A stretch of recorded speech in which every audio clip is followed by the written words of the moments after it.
Hello friends, welcome to my channel.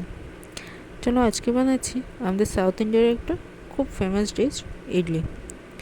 একদম super soft and super spongy কী করে বানাতে হয় সেটাই দেখাচ্ছি। চলো প্রথমে আমরা ব্যাটারটা রেডি করে নিচ্ছি। ব্যাটারের জন্য আমাদের লাগছে 1 কাপ উড়দ ডাল বা যেটা বিউলির ডাল বলে থাকি, আর সেম কাপের মধ্যে আমাদের 2 কাপ লাগছে চাল। এটা আতপ চাল নেবেন।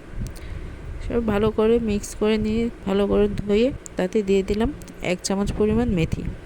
এবার আমরা ভালো করে জল দিয়ে আমরা ভিজিয়ে রাখছি যতক্ষণ না চালটা ডালটা ভিজে যাচ্ছে, কেন কি আমাদের এটাকে ব্লেন্ড করতে হবে। আমি এখানে মোটামুটি 3 ঘন্টার জন্য ভিজিয়ে রেখেছিলাম। 3 ঘন্টা পর চলুন আমরা সবগুলোকে একসাথে ব্লেন্ড করে নিচ্ছি। দেখুন এখানে খুব ভালোভাবে জল সোক করে নিয়েছে।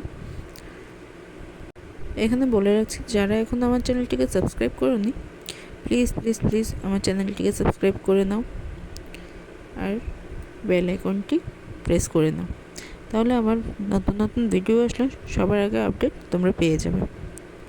চলো এখানে আমরা চাল এবং ডালটাকে ব্লেন্ড করে নিচ্ছি ভালোভাবে। একটু মিক্সার ব্লেন্ডারে নিয়ে নিচ্ছি।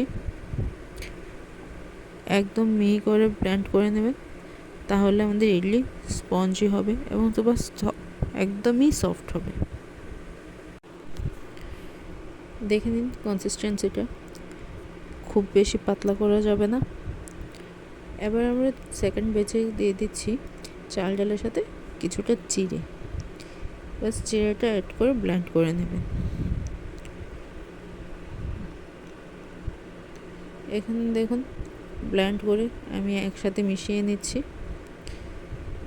ভালোভাবে ব্লেন্ড করা ডাল এবং চালটাকে একসাথে ভালোভাবে মিশিয়ে নিয়ে এটা আমরা ওভারনাইটের জন্য রেখে দেবো বা 7 থেকে 8 ঘন্টার জন্য রেখে দেবেন। অথবা যদি শীতকাল হয়, যতক্ষণ না ফার্মেন্ট হচ্ছে ঠিক করে ততক্ষণ পর্যন্ত আমরা এটা রেখে দেবো। ফার্মেন্ট কখন হবে বুঝতে পারবেন যখন দেখবেন যে খুব বেশি বাবল চলে এসছে, অনেকটা ফুলে গেছে আমাদের মিক্সারটা। এখানে দেখুন আমি দেখিয়ে দিচ্ছি কতটা মিহি হয়েছে আমাদের ডালের পেস্টটা।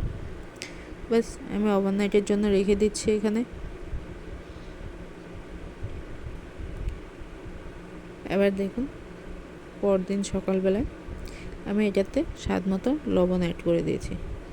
আমি এখানে দেখিয়ে দিচ্ছি আমার মিক্সচারটা কতটা ফার্মেন্ট হয়েছে, কতটা ভালো করে আপনারা একবার ভালো করে দেখে নিন। আমি জুম করে দেখিয়ে দিচ্ছি যে এখানে কতটা বাবল চলে এসছে, কতটা ফার্মেন্ট হয়েছে। এবার ব্যাস আমাদের যে ইডলি মেকার আছে, ইডলি মেকারটাকে আমরা গ্রিস করে নেব প্রথমে একটু তেল দিয়ে।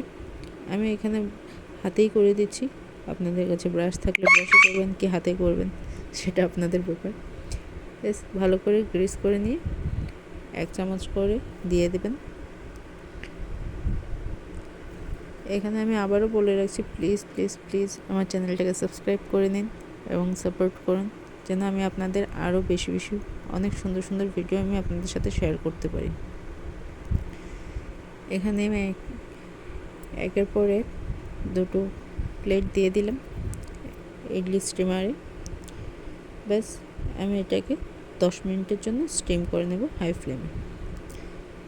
এখানে আমি ইন্ডাকশন কুকটপে দিয়ে দিলাম আর টাইমার সেট করে দিচ্ছি 10 মিনিটের জন্য। ব্যাস এবার দেখুন 10 মিনিট পর আমাদের ইডলি রেডি। ইডলিটাকে একটা চামচ দিয়ে সাইড থেকে এমনি তুলে নেবেন। তেল গ্রিস করা না থাকলে ইডলিটা লেগে যাবে, আপনি খুব সহজে এটা তুলতে পারবেন না। দেখুন কত ইজিলি উঠে চলে আসছে। এবার দেখিয়ে দিচ্ছি কতটা সফট এবং কতটা স্পঞ্জি হয়েছে। এবার দেখে নিন কতটা সফট হয়েছে আমাদের ইডলিটা, কতটা স্পঞ্জি হয়েছে। বাস এনজয় করুন, নিজের বাড়িতে বানিয়ে নিন। আর খুব সহজ পদ্ধতিতে বানানো যায়। Please please please must try. আর তার উপর আমি দিলাম সাম্বারের রেসিপিটা আপনাদের সাথে খুব তাড়াতাড়ি শেয়ার করব। ধন্যবাদ। আর প্লিজ আমার চ্যানেলটাকে সাবস্ক্রাইব করে যান।